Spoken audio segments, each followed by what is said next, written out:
Assalamualaikum warahmatullahi wabarakatuh.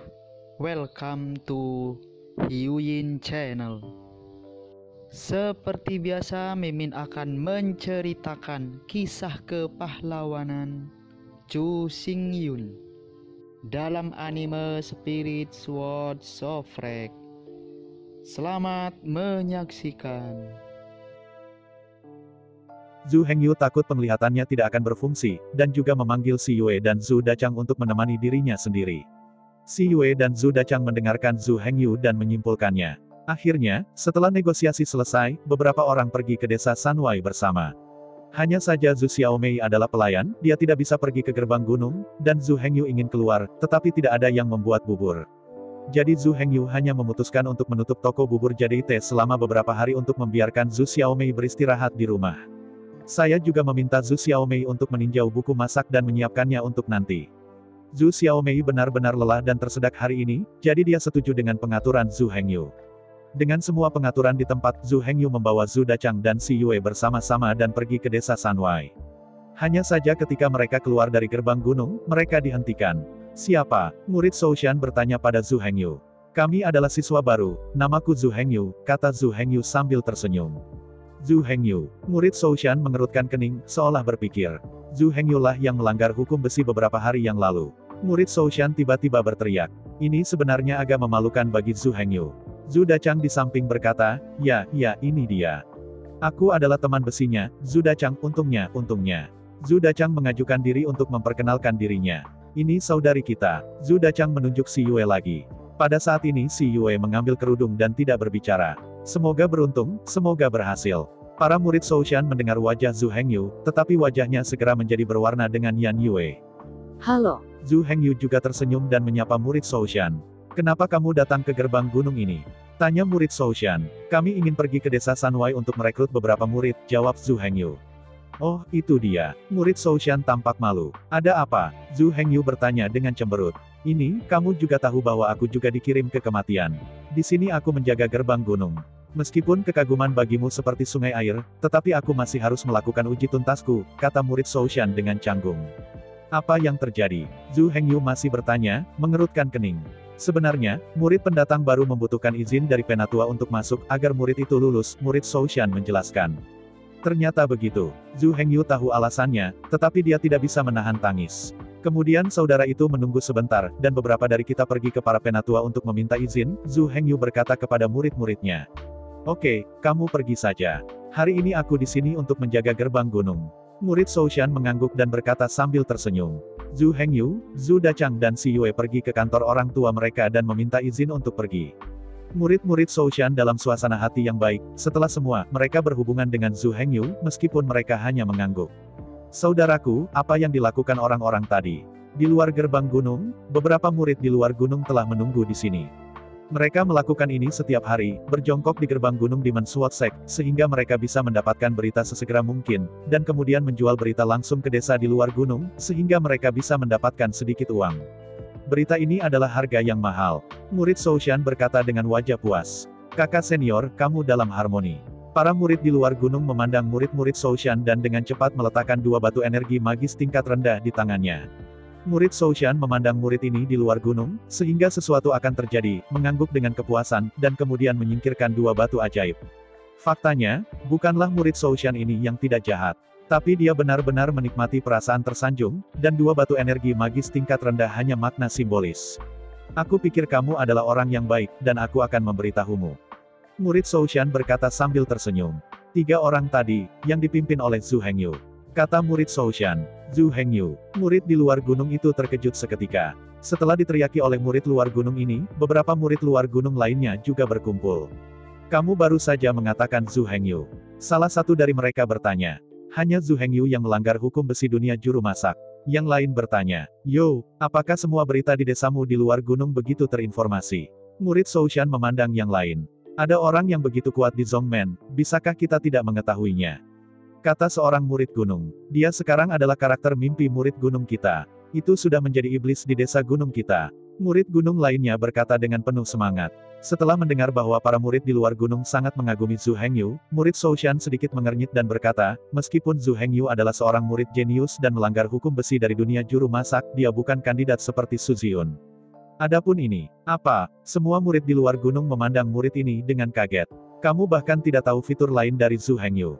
Para murid di luar gunung berkata dengan kaget. Apa kualitasnya? Ini diminta kepada magang Zhou Shan. Aku mendengar itu selama kamu dekat dengannya, kamu dapat meningkatkan afinitas sihirmu. Bagaimana ini mungkin? Murid Zhou Shan sangat terkejut sampai dagunya hampir jatuh. Ini adalah pelanggaran akal sehat dasar. Seru Zhou Shan berseru. Hei, aku dengar ini pertama kalinya. Namun, aku mendengar bahwa orang-orang di sekitar Zhu Hengyu yang relatif dekat memiliki afinitas sihir mereka meningkat. Para murid di luar gunung berkata sambil tersenyum. Bagaimana ini mungkin? Murid Zhou Shan masih tidak mempercayainya. Tidak masalah apakah kamu percaya atau tidak, bagaimanapun juga, murid-murid kita di desa di luar gunung tidak bisa mempercayainya lagi. Bahkan, bukan hanya desa di luar gunung. Setelah propaganda mulut besar Mapanma, Zhu Hengyu sekarang menjadi karakter yang telah mengejutkan banyak orang di sekte. Kamu pikir itu kredibel? Su Ziyun mengerutkan kening, membuang muka, dan berkata di mulutnya. Orang yang melayani di samping tidak tahu harus menjawab apa. Apakah kamu mencari tahu siapa yang mengirim berita? Su Ziyun tidak peduli, hanya bertanya dengan ringan. Aku menemukannya, dikatakan oleh seorang murid di luar gunung bernama Mapan. Orang yang melayani kembali dengan hormat. Oh, orang macam apa ini? Su Ziyun bertanya dengan rasa ingin tahu. Aku memeriksa orang ini adalah murid biasa di luar gunung, tetapi terpilih ke gerbang sekte dari desa di luar gunung beberapa tahun yang lalu dan bertanggung jawab untuk bertani. Orang-orang hanya mengulanginya lagi. Apa hubungan antara lempeng kuda ini dan Zhu Hengyu? Su Ziyun terus bertanya. Menurut penyelidikan orang-orang berikut, lempeng kuda ini tidak ada hubungannya dengan Zhu Hengyu. Kata orang yang melayani. Tidak masalah. Su Ziyun berkata dengan nada tidak percaya. Mereka tidak masalah, lempeng kuda ini akan membantu Zhu Hengyu untuk meledakkan kulit sapi. Su Ziyun berkata, mengerutkan kening Zhou Brou. Menurut Mapan, dia juga sengaja mendengar, kata pria yang melayani itu. Menguping, Su Ziyun mencibir, lalu melanjutkan, apakah menurutmu itu kredibel? Hidangan kuda ini, orang memberi julukan kuda mulut besar, ia sering meniupkan kulit sapi, jadi. Orang yang melayani tidak bersuara, tetapi itu jelas. Seorang murid di luar gunung yang hanya bisa membual tentang kulit sapi setiap hari, dia agak bisa dipercaya. Jadi, apa selanjutnya? Pria yang melayani itu bertanya. Jangan memperhatikan rumor ini, tidak akan lama bagi orang-orang penegak hukum untuk menyelidiki. Su Ziyun melambaikan tangannya dan berkata. Orang yang melayani tidak lagi berbicara dan pensiun secara langsung. Su Ziyun melihat pemandangan di luar jendela, matanya dalam dan jauh, wajahnya tenang seperti air, tetapi dia tidak tahu apa yang dia pikirkan. Wu Yide dan Feng Jun di sisi lain juga mendapat kabar. Kedua orang ini mengalami pertemuan pribadi dengan Zhu Hengyu. Tuan, apakah menurut Anda rumor ini dapat dipercaya? Wu Yide bertanya, memandang Feng Jun dengan wajah tersanjung. Sulit untuk mengatakannya, bagaimanapun juga aku merasa Zhu Hengyu sangat jahat, Feng Jun berkata dengan cemberut.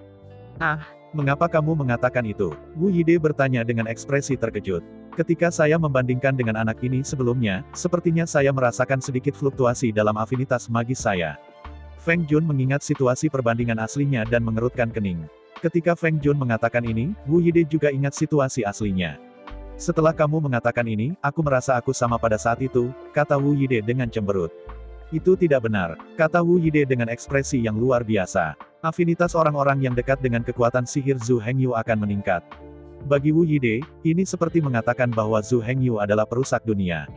Kedua hal itu tampak sangat mustahil baginya. Feng Jun mengerutkan kening, berpikir sebentar tetapi tidak bisa memikirkan alasan, dan akhirnya menghela nafas berat. Terlepas dari apakah itu benar atau salah, kita sekarang tidak memiliki kemampuan untuk mengendalikan, tidak punya waktu untuk mengendalikan, kita juga tidak boleh mengendalikan. Bayar utang yang terutang pada anak itu dulu.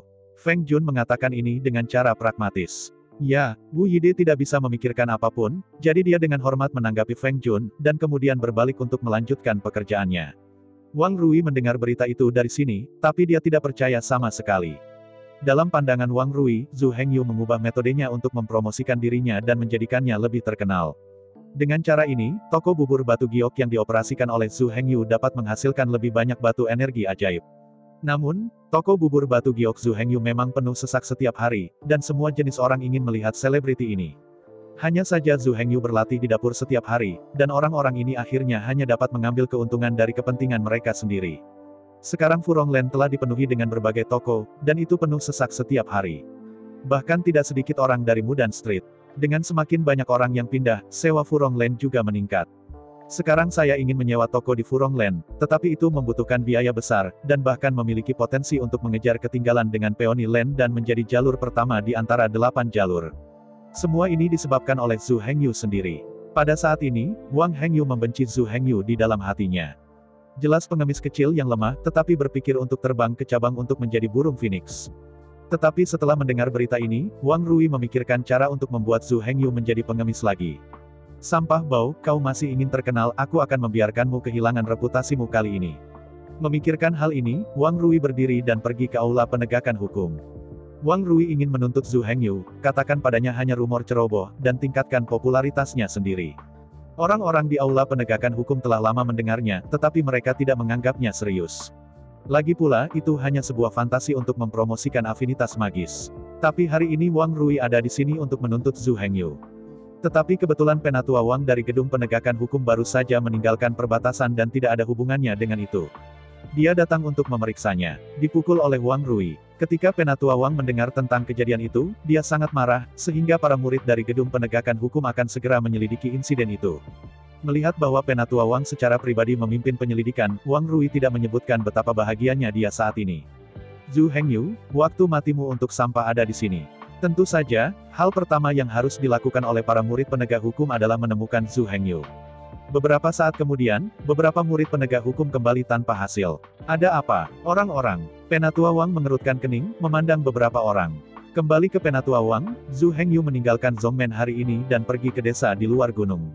Salah satu murid aula penegak hukum berkata dengan gemetar, jelas ketakutan oleh momentum Penatua Wang. Apa yang dia lakukan sebagai siswa baru, pergi ke desa Sanwai. Penatua Wang bertanya dengan cemberut. Para murid mendengar bahwa dia telah membuka toko bubur dan bisnisnya sedang booming. Dia ingin pergi ke desa Sanwai untuk memilih beberapa murid untuk membantu bisnis, kata murid aula penegak hukum lainnya. Mendengar bahwa Zhu Hengyu telah keluar, Wang Rui tidak mau. Sampah bau, kupikir kau bisa bersembunyi sejak hari pertama, dan kau tidak bisa bersembunyi lebih dari 15. Setelah kembali ke Zhongmen, itu adalah akhir Anda. Penatua Wang mengerutkan kening, berpikir sebentar, lalu berkata dengan ringan, sudahlah, mari kita selidiki apakah sumber rumor itu Zhu Hengyu ini. Ya, beberapa murid pensiun setelah mengambil tugas itu. Pada saat ini, Zhu Hengyu, Zhu Dachang dan Si Yue telah meninggalkan Zhongmen dan menuju ke desa Sanwai. Namun, sebelum pergi ke desa Sanwai, ketiganya pertama-tama pergi ke gubuk tempat beberapa orang tinggal sebelum tes penilaian masuk. Kurang dari 3 bulan berlalu, dan gubuk itu terpelihara dengan baik. Beberapa orang mengemasi tempat ini penuh kenangan sebelum mereka berangkat ke desa di luar gunung. Desa di luar gunung kurang dari 20 mil dari Sekte Pedang Iblis. Zhu Hengyu dan kelompoknya pergi ke tempat itu setelah beberapa saat. Saya melihat bahwa desa di luar gunung ini bisa disebut desa. Karena semakin banyak orang telah dihalangi oleh tes dan penilaian di tahun-tahun ini, desa Sanwai kini telah menjadi kota kecil dengan radius 100 mil. Itu masih siang, dan itu adalah waktu yang sibuk di kota. Dengan ujian masuk di desa Sanwai selama bertahun-tahun, ada semakin banyak orang. Orang-orang ini mulai mengolah tanah di sini untuk mempertahankan mata pencaharian mereka. Ada juga orang yang saling kenal, saling mencintai, menetap di sini secara langsung, menikah dan punya anak. Kemudian orang-orang yang perlahan melayani orang-orang ini mulai muncul, toko-toko dan apotek perlahan-lahan muncul, dan akhirnya membentuk penampilan saat ini. Tempat ini bukan milik moyang Jianzong, tetapi orang-orang yang tinggal di desa Sanwai telah menganggap diri mereka sebagai murid-murid moyang Jianzong. Namun, di atas kota, ada kantor khusus di Menswat Sek. Para murid moyang Jianzong ingin merekrut pelayan di sini, mereka dapat langsung pergi ke kantor untuk memilih. Namun, murid-murid Zhongmen juga dapat memilih diri mereka sendiri di kota. Untuk ini, Zhongmen tidak memiliki aturan. Zhu Hengyu mulai ingin pergi ke kantor untuk melihatnya, tetapi dihentikan oleh Si Yue. Si Yue mengatakan bahwa kantor di sini sangat gelap dan pelayan yang baik yang dia inginkan perlu menjejali banyak batu ajaib. Meskipun Zhu Hengyu tidak buruk, dia masih merasa tidak nyaman. Jadi kelompok memutuskan untuk menemukan tempat kosong untuk merekrut di tempat. Zhu Hengyu awalnya memperkirakan setidaknya dibutuhkan 10 orang. Adapun cara memilih orang, beberapa orang sudah membahas sehari sebelumnya. Tapi yang tidak disangka adalah, begitu 3 talenta memasuki kota, mereka ditangkap oleh banyak orang. Sebenarnya, Zhu Hengyu dan 3 orang telah lama melihat pemandangan orang dan orang-orang di sini. Zhu Hengyu melihatnya dari kejauhan, dan pada awalnya memperkirakan bahwa mungkin ada sebanyak 40.000 atau 50.000. Pada saat ini, pintu masuk ke kota itu gelap dan ramai. Zhu Hengyu berpikir bahwa ada acara atau sesuatu seperti itu hari ini, dan dia hanya berpikir itu tidak perlu untuk mengumpulkan orang banyak. Tetapi hasil akhirnya di luar harapan Zhu Hengyu. Melihat pendekatan Zhu Hengyu, kerumunan perlahan bergerak mendekati Zhu Hengyu. Ketika kami mendekati Zhu Hengyu, kami menyadari bahwa semua orang di kerumunan saat ini dipenuhi dengan kegembiraan dan kegembiraan. Apakah kamu Hengyu Zhu? Zhu Hengyu, pilih aku, pilih aku. Pilih saya, pilih saya. Suara-suara di kerumunan semua menyenangkan Zhu Hengyu. Kali ini konyol menunjukkan 3 orang Zhu Hengyu. Semua orang ini datang ke Zhu Hengyu. Ketika Zhu Hengyu meminta mereka untuk mengambil token pintu, seorang murid di luar gunung yang berjongkok di gerbang gunung datang untuk menginformasikan berita ini. Berita ini tidak diragukan lagi meledak di desa di luar gunung. Hanya karena kedekatan magis Zhu Hengyu sebelumnya disebarkan oleh kuda dan kuda, murid-muridnya berpikir bahwa suatu hari mereka akan dapat mengikuti Zhu Hengyu. Ada juga laporan sebelumnya bahwa Zhu Hengyu tidak hanya menjadi murid baru yang berusia kurang dari 3 bulan, tetapi juga mengalahkan Wu Yide, yang telah dalam proses selama 30 tahun, dan Feng Jun, seorang murid yang telah dalam proses selama lebih dari 300 tahun. Dan yang paling penting adalah melanggar hukum besi dunia koki. Ini semua adalah berita mengejutkan di desa Sanwai, dan bahkan penduduk fanatik desa Sanwai telah dibandingkan dengan Zhu Hengyu dan Su Ziyun. Jadi ketika semua orang mendengar bahwa Zhu Hengyu akan memilih seorang murid di luar gunung, mereka semua berkerumun. Bagaimana kamu membuktikan bahwa kamu adalah Zhu Hengyu? Masih ada keraguan di antara kerumunan. Ini adalah bukti yang baik bahwa Zhu Hengyu segera mengeluarkan tanda leluhurnya dari lengannya. Di atas token ini, 3 karakter Zhu Hengyu dicetak. Melihat tanda ini, orang-orang di sekitar akhirnya percaya. Bahkan, token juga bisa dipalsukan. Mengapa Zhu Hengyu percaya begitu ia mengambil token? Hanya karena desa di luar gunung ini lebih dari 20 mil jauhnya dari Sekte Pedang Iblis, dan ada juga kantor Sekte Pedang Iblis di sini. Jadi di sini adalah murid yang tidak ada yang berani memalsukan Mo Yang Jianzong. Seseorang yang adalah murid palsu dari Mo Yang Jianzong langsung dibom di tempat oleh orang-orang di kantor. Zhu Hengyu memandang suaranya tidak lagi mempertanyakan identitasnya, jadi dia melanjutkan, aku datang ke desa Sanwai kali ini untuk merekrut beberapa pelayan. Meskipun berita telah diterima sebelumnya, tetapi ketika Zhu Hengyu mengatakannya sendiri, kerumunan itu langsung dinyalakan. Yang disebut, satu orang memenangkan langit dan dapat mengikuti murid jenius seperti Zhu Hengyu, yang merupakan penduduk semua desa Sanwai dan impian semua siswa Sanda lainnya. Pilih aku. Berbagai suara di antara kerumunan datang dan pergi, berharap Zhu Hengyu bisa memilih sendiri. Namun, Zhu Hengyu tersenyum sedikit dan kemudian berkata, jangan memperjuangkannya, kali ini kami menetapkan beberapa tingkat penilaian. Selama semua orang melewati penilaian, kami akan mempertimbangkannya. Penilaian apa? Tanya kerumunan dengan penuh semangat. Penilaian ini dibagi menjadi 3 bagian. Yang pertama adalah penilaian kecepatan dan daya tahan. Yang kedua adalah penilaian kekuatan. Item terakhir adalah penilaian intelektual. Zhu Hengyu berkata dengan tenang.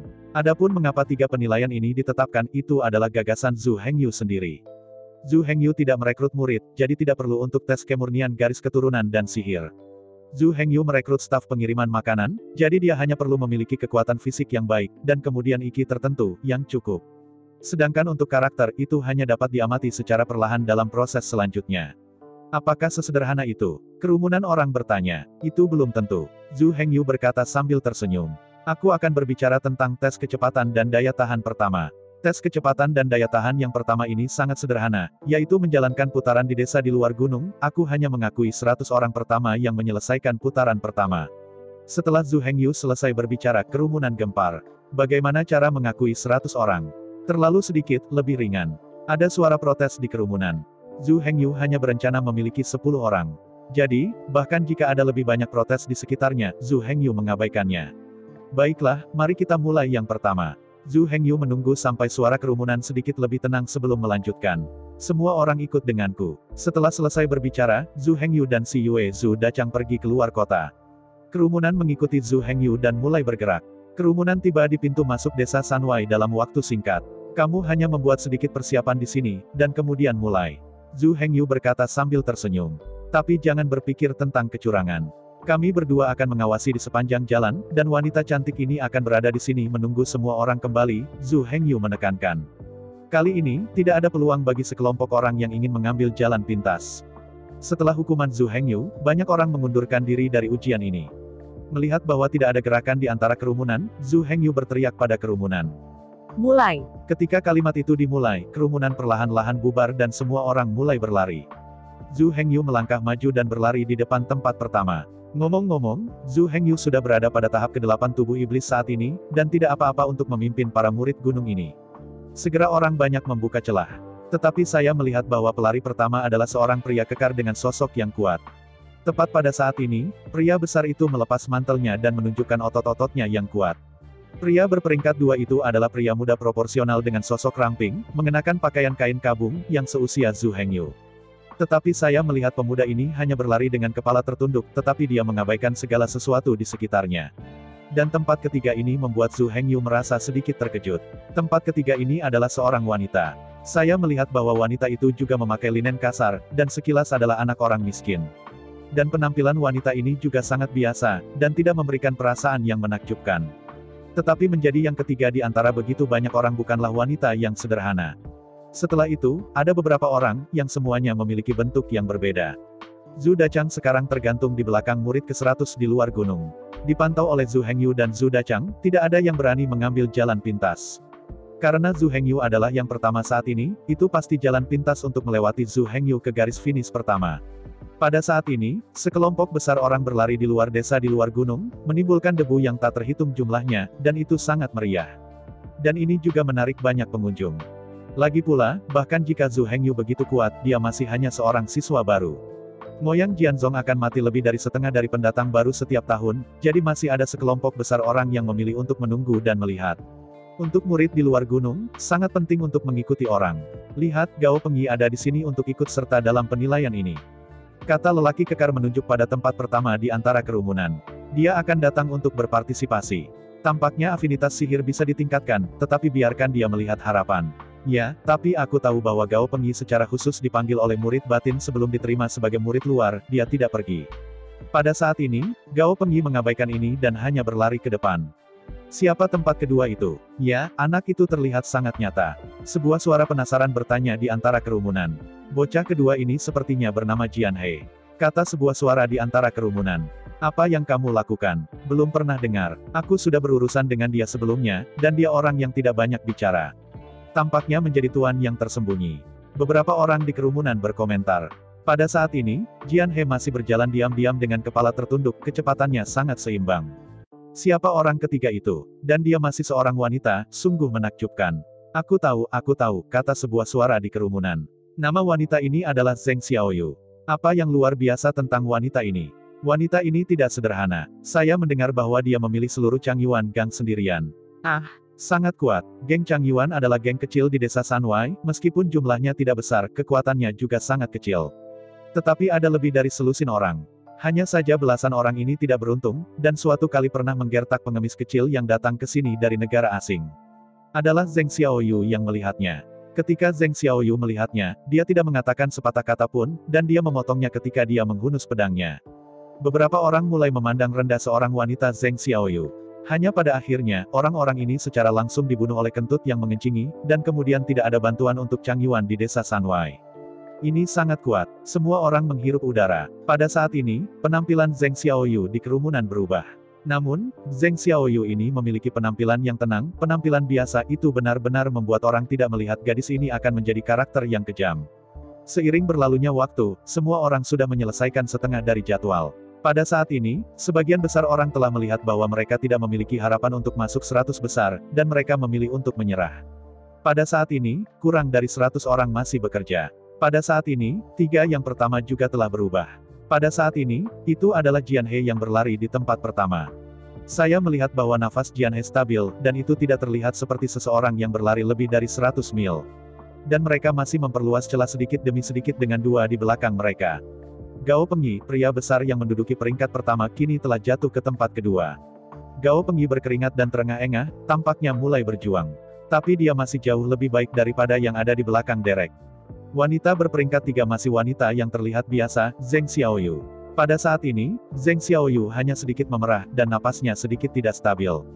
Zheng Xiaoyu ini terlihat lebih muda daripada Gao Pengyi di depan. Pada saat ini, Zhu Hengyu masih mengenakan pakaian-pakaian biru pucat dan berlari dengan anggun di garis depan. Bagaimanapun, itu adalah tahap ke-8 dari tubuh iblis, yang masih lebih kuat daripada kebanyakan murid lainnya. Zhu Dachang, yang menggantung di tempat ke-100, bahkan lebih mudah. Pada saat ini, Zhu Dachang sedang tersenyum dan dia mengikuti di belakang seorang murid di luar gunung, dan bahkan memiliki waktu luang untuk menyambut kerumunan. Anak itu bernama Jian, dia sangat kuat. Itu melampaui Gao Pengyi, kata seseorang di kerumunan. Bocah ini biasanya tidak dikenal, dan hari ini tampaknya itu adalah kuda hitam. Seseorang berspekulasi, itu belum tentu, mungkin dia akan merobohkannya sebentar lagi. Seseorang di kerumunan berkata tidak setuju. Saat permainan berlanjut, itu mengecewakan orang-orang ini. Waktu mengalir, tetapi sekarang sudah malam, dan permainan akan segera berakhir. Hanya 60 orang yang tersisa saat ini. Beberapa orang yang 100 jauh ingin mencobanya, tetapi tidak mau menyerah. Dan pelopor telah berubah lagi saat ini. Tapi yang ini masih Sungai Jian.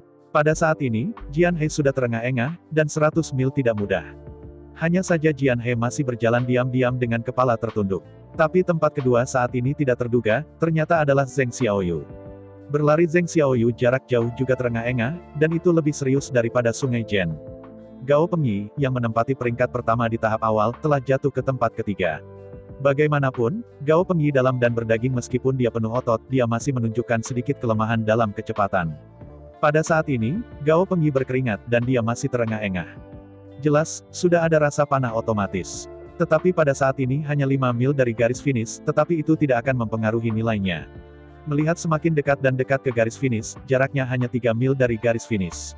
Dan ketika semua orang berpikir tes kecepatan ini akan berakhir seperti ini, Zheng Xiaoyu peringkat kedua tiba-tiba mengerahkan kekuatan. Saya melihat bahwa Zheng Xiaoyu melompat dalam bentuk dan benar-benar menunjukkan keterampilan tubuh ringan yang digunakan Si Yue dalam tes masuk dari Demon Sword Sect. Kali ini Zheng Xiaoyu segera memperpendek jarak dengan tempat pertama Jian He. Aku pergi, Zheng Xiaoyu memiliki kekuatan lebih. Seseorang di kerumunan berseru, ini sungguh luar biasa, pada saat ini, semua orang lelah. Lagi pula, sulit untuk berlari 100 mil untuk para murid yang belum berlatih. Bukankah itu yang biasa dilakukan Si Yue? Zhu Hengyu memandang postur Zheng Xiaoyu dan berkata pada dirinya sendiri. Pada saat ini, Jian He juga menemukan Zheng Xiaoyu di belakangnya berjuang untuk mengejar ketinggalan. Hanya saja Jen River tidak tahu bagaimana melakukan ini. Dia hanya bisa berlari ke depan dengan diam-diam dengan kepala tertunduk. Tapi kali ini Jen River juga mempercepat langkah di bawah kakinya. Semua orang berpikir bahwa permainan akan berakhir tanpa ketegangan, tetapi saya tidak mengharapkan kompetisi yang begitu indah dan mengasyikkan pada akhirnya. Pada saat ini, Jian He dan Zheng Xiaoyu mengejar saya, dan tidak ada yang akan membiarkan siapapun. Namun, setelah semua, Jian He mempertahankan keunggulan utama, setelah semua akumulasi keuntungan sebelumnya ada di sana. Hanya saja Zheng Xiaoyu masih mengandalkan kungfu berhati lembut ini untuk mengejar ketinggalan di belakang Sungai Jian. Jarak Sanli sebenarnya sangat pendek, belum lagi Jian He dan Zheng Xiaoyu, yang sekarang kehabisan. Pada saat mereka mencapai jalan Erli, baik Jian He dan Zheng Xiaoyu sudah terengah-engah. Hanya saja keduanya tidak membiarkan siapapun. Pada saat ini, Zhu Hengyu telah berhenti memimpin jalan dan memberikan panggung untuk Jian He dan Zheng Xiaoyu. Mil terakhir, pada saat ini, Si Yue telah melihat dua orang yang bersaing untuk tempat pertama sambil berdiri di atas garis finish. Mata Si Yue cerah ketika dia melihat kungfu Zheng Xiaoyu. Tetapi pada saat ini adalah momen yang sangat penting untuk kejuaraan, melihat dua orang yang semakin dekat dan lebih dekat satu sama lain, Si Yue tidak punya waktu untuk memikirkannya, tapi dia fokus pada mereka dengan napas terengah-engah. 300 meter terakhir, Zheng Xiaoyu memimpin. 200 meter terakhir, Jian He sekali lagi menyalip memimpin. Pada saat ini, semua orang berpikir bahwa sulit untuk membedakan antara keduanya. Setelah keduanya, Gao Pengyi mencoba yang terbaik, tetapi secara bertahap ditarik terpisah oleh dua yang pertama. Jelas, meskipun daya tahan Gao Pengyi tidak lebih buruk dari keduanya, dalam hal kecepatan absolut, bagaimanapun, itu tidak sebagus dua orang gila ini. Namun, Gao Pengyi tidak sendirian. Ratusan meter di belakangnya, semua orang di kelompok kedua secara bertahap dibuang. Menonton Zheng Xiaoyu dan Jian He berjalan berdampingan, Zhu Hengyu tidak bisa menahan kagum. Meskipun di permukaan, Zheng Xiaoyu dan Jian He tampaknya berjalan beriringan dan tidak dapat dipisahkan. Bahkan, kecepatan absolut Jian He jelas jauh di atas Zheng Xiaoyu. Saat ini, Zheng Xiaoyu telah mencoba yang terbaik, dan bahkan latihan ringan di bagian bawah kotak telah dilakukan. Namun meski begitu, dia hanya bisa berlari bersama Jen River. Dari sudut pandang tertentu, Zheng Xiaoyu sebenarnya bermain dengan cara yang tidak tahu malu dan telah mengambil keuntungan dari aturan. Jika Zheng Xiaoyu dilarang menggunakan latihan tubuh ringan, atau mungkin Jian He akan memiliki latihan tubuh ringan yang serupa, saya takut bahwa suatu saat, Zheng Xiaoyu akan dibuang oleh Jian He. Zhu Hengyu berpikir, akhirnya, hingga 100 meter terakhir. Tepat ketika Zhu Hengyu berpikir bahwa permainan akan berakhir seri. Momen selanjutnya, Jen menghela napas panjang, dan otot-otot di atas kakinya yang panjang menegang. Dalam suara yang panjang dan menderu seperti naga dan harimau, kaki Jian He semakin cepat dan bahkan hantu telah muncul. Dalam tatapan luar biasa Zhu Hengyu, kecepatan Jian He langsung berlipat ganda. Meskipun Zheng Xiaoyu hampir menggigit bibir merahnya, dia berlari dengan sekuat tenaga. Tapi Sungai Jen sangat cepat. Dari kejauhan, bahwa Zheng Xiaoyu tampaknya berdiri diam. Tapi Jian He berlari dengan kecepatan tinggi. Jarak antara keduanya dengan cepat dibuka. Dalam jarak hanya 100 meter. Ketika Jian He mencapai akhir, Zheng Xiaoyu baru saja mencapai 30 meter. Jelas, meskipun Jian He tidak menanggung terlalu banyak dalam hal ketahanan. Namun dalam kecepatan absolut, dalam ledakan singkat, kecepatan maksimum Sungai Jen adalah 3 kali lipat kecepatan orang lain. King of Speed Jen River. Orang banyak yang menonton juga gugup. Semua orang menahan napas sebelum Jian He dan Zheng Xiaoyu mencapai akhir. Sampai keduanya mencapai akhir, orang banyak bersorak. Yan He, bagus. Yan He, aku optimis denganmu. Zheng Xiaoyu, aku mencintaimu. Seseorang di kerumunan bersorak. Ini benar-benar menarik, aku tidak menyangka bahwa kedua orang ini akan bersaing untuk tempat pertama. Ya, terutama Jian He itu, hanya orang yang sedikit dikenal. Aku tidak berharap dia mendapatkan tempat pertama pada akhirnya. Sayang sekali Gao Pengyi. Sebuah suara mendesah di antara kerumunan.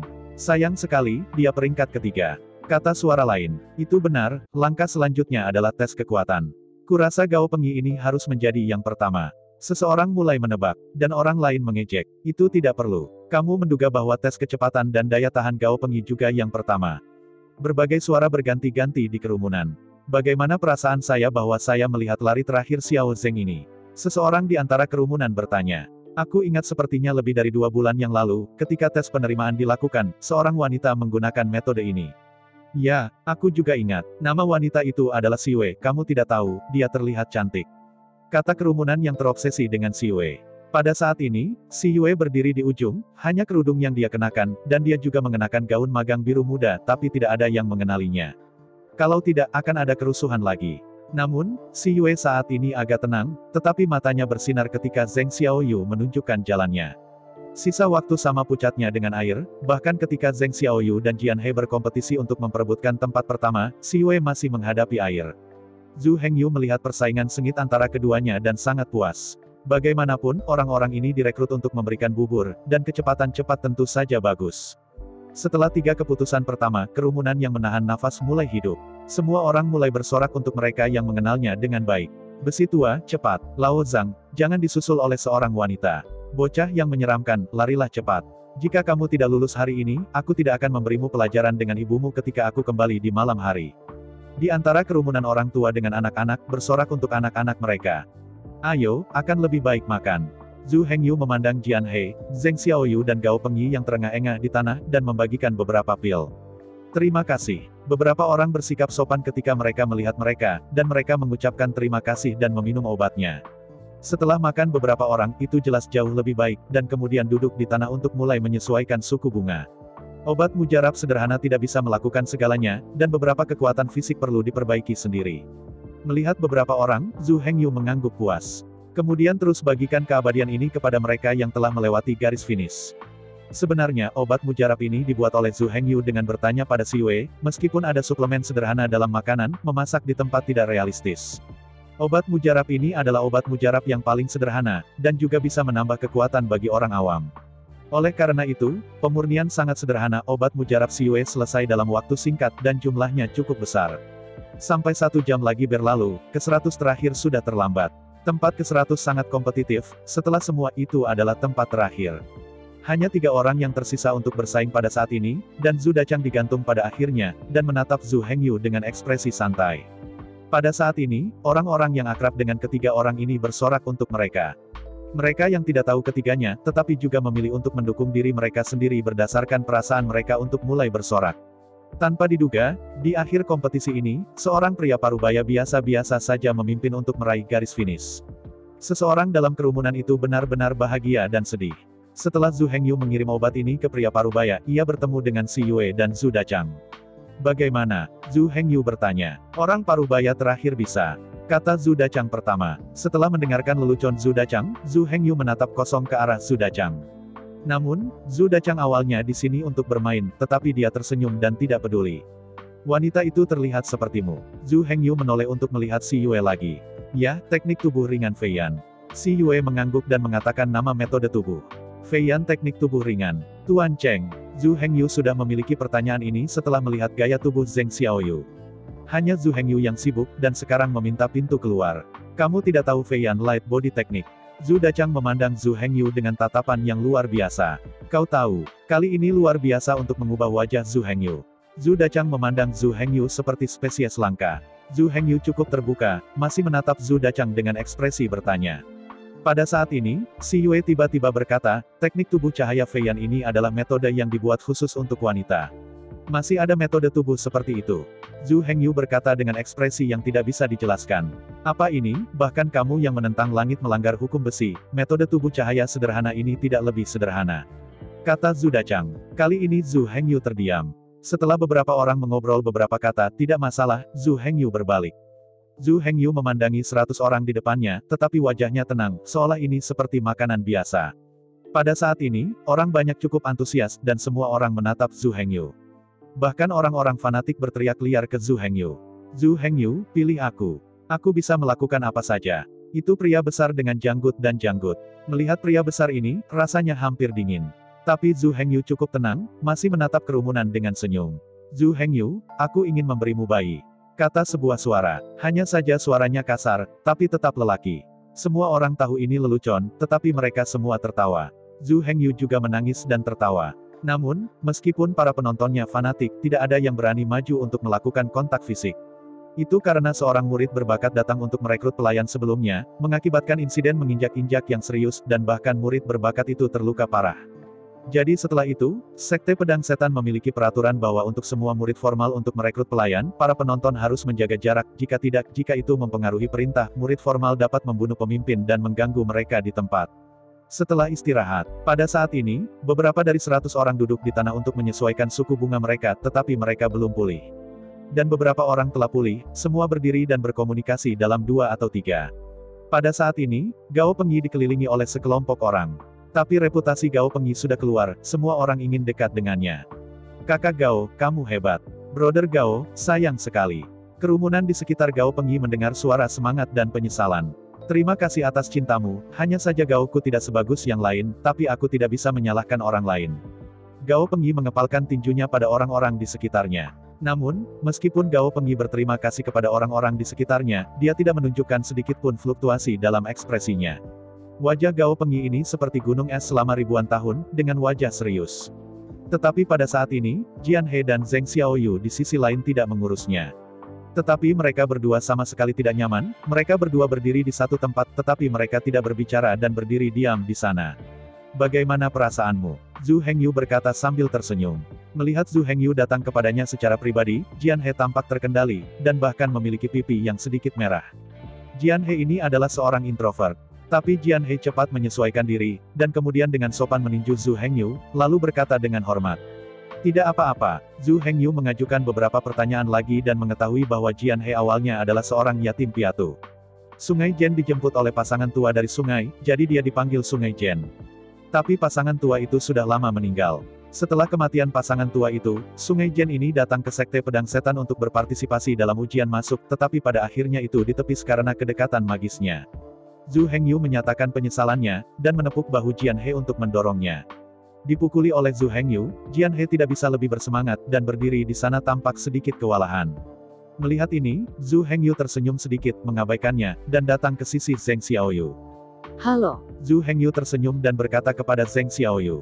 Melihat Zhu Hengyu menyapa, Zheng Xiaoyu sangat tenang, menghadapi sedikit berkah, dan kemudian berkata dengan ringan. Bagaimana rasanya? Zhu Hengyu masih mengatakan ini. Tidak apa-apa, Zheng Xiaoyu masih berkata dengan tenang. Melihat Zheng Xiaoyu, Zhu Hengyu mengerutkan kening. Hanya karena karakter Zheng Xiaoyu benar-benar tidak cocok untuk melayani orang lain. Dalam pertanyaan selanjutnya, Zhu Hengyu juga tahu tentang situasi Zheng Xiaoyu. Zheng Xiaoyu juga disikat dalam tes masuk sebelumnya. Dan Zheng Xiaoyu juga karena afinitas magis tidak cukup. Namun, kemurnian garis keturunan Zheng Xiaoyu cukup tinggi. Setelah itu, dia ditemukan oleh seorang praktisi dan menerimanya sebagai murid. Hanya pada akhirnya, tuannya terluka dan meninggal dalam konflik dengan yang lain. Untuk menghindari pembunuhan musuh, Zheng Xiaoyu hanya bisa kembali ke desa di luar gunung lagi. Keterampilan tubuh dan keterampilan bertarung Zheng Xiaoyu juga diajarkan oleh tuannya.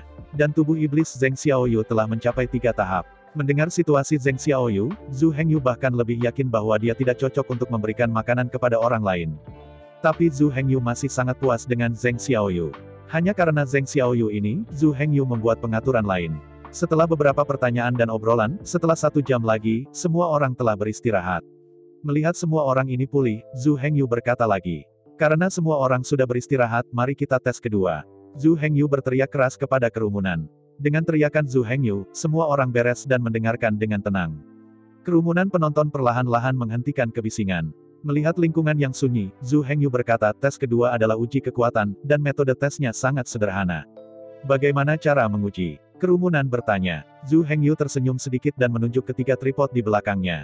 Sebut saja 3 tripod ini. Zhu Hengyu, Zhu Dachang dan Xi Yue telah menegosiasikan metode pengujian. Tes kekuatan level kedua adalah metode menggunakan juding. Tripod yang digunakan dalam tes ini sangat sederhana. Zhu Hengyu sudah bertanya sebelumnya bahwa banyak murid formal akan menjalani tes kekuatan ketika mereka merekrut pelayan di desa Sanwai. Dan tes ini adalah metode yang digunakan semua orang. Dan tripod yang digunakan untuk pengujian ini adalah milik Demon Sword Sect. Saya tidak tahu sejak kapan, desa pegunungan ini memiliki 3 tripod besar, kecil, dan besar dengan berbagai ukuran. Ketiga tripod ini semuanya adalah tripod 3 kaki berkaki 3. Seperti arti sebenarnya, meskipun 3 tripod memiliki ukuran yang berbeda, mereka persis dengan bentuk yang sama. Ketiga tripod diisi dengan pola sederhana, dan saya tidak tahu apa artinya. Tidak peduli apa sejarah yang dimiliki ketiga tripod ini, tugas mereka saat ini adalah untuk membantu para murid Sekte Pedang Setan untuk memilih dan menggunakannya sebagai pelayan. Namun, 3 tripod ini milik Demon Sword Sect, bahkan jika para murid di pintu datang ke sini untuk merekrut pelayan, mereka masih perlu membayar biaya tertentu. Namun, biaya ini kecil untuk Zhu Hengyu. Setelah membayar batu energi magis menengah, Zhu Hengyu berhasil menyewanya selama sehari. Zhu Hengyu menunjuk ke 3 tripod di belakangnya, ketiga tripod ini dibagi menjadi besar, sedang dan kecil. Tripod terkecil ini, jangan lihat itu kecil, hanya berdiameter 3 meter, tetapi bisa berbobot hingga 300 mojun. Tripod di tengah, dengan diameter 6 meter, beratnya 600 sihir juni. Yang terbesar memiliki berat 1000 mojun. Yang disebut mojun adalah satuan pengukuran setan untuk berat. Mojun, setara dengan berat planet biasa di luar medan perang senior Taiko. Saya ucapkan banyak terima kasih kepada teman-teman yang telah menonton video yang saya tampilkan. Untuk video selanjutnya bisa standby di channel ini. Terima kasih.